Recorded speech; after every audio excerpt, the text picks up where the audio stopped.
This growing conversation about rapid Earth changes set the stage for one of the most controversial entries in the pole shift discussion, the Adam and Eve story. While much of the modern research into geophysical shift relies on measurable data and cautious modeling, there remains a parallel thread of interest in more dramatic scenarios, especially within government archives. Few examples capture that crossover between fringe theory and institutional curiosity better than the presence of Chan Thomas's book in the CIA's declassified library. In 2013, a redacted version of the Adam and Eve story by Chan Thomas appeared in the CIA's online reading room, sparking renewed curiosity about the document. Originally published in the 1960s, the book outlines a series of rapid events. While Thomas's writing includes some speculative and theological material, the fact that it ended up in the CIA's archives raises questions. At the very least, it signals institutional interest in extreme geophysical scenarios. The archived version includes technical illustrations and narrative focused on rapid crustal movement. The Earth's crust is displaced in around 1/4 of a day, Thomas writes, accompanied by global earthquakes, massive floods, and sudden windstorms. These descriptions mask the structure of a crustal displacement model, even if the framing reads like science fiction. Chan Thomas included detailed timelines describing ancient cataclysms, suggesting that past civilizations were erased by rapid Earth movements.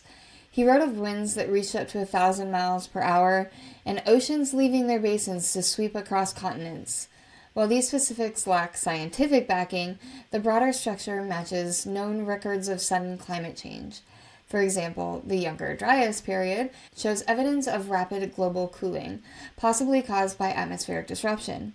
The USGS has published sediment core data indicating abrupt freshwater pulses and flood events around the same era. Thomas may have been drawing on fragmented evidence, weaving it into a more sensational framework, but the foundation aligns loosely with real events. The CIA's decision to archive the document suggests it held relevance as a thought experiment or reference. The CIA's decision to archive the document suggests that it does hold reference as some kind of evidence to this. Institutional interest in rare disasters often centers on risk management.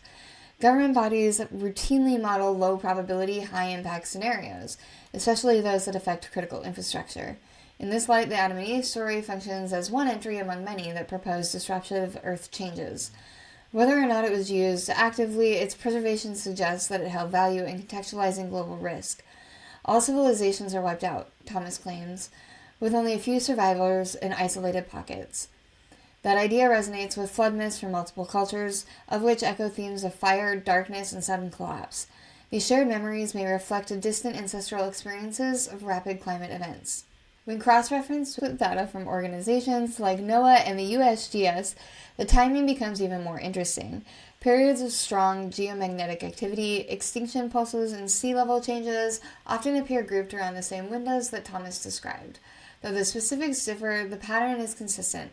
Large, sudden environmental disruptions occur on a cyclical basis. This overlap helps position the Adam and Eve story as more than a curiosity.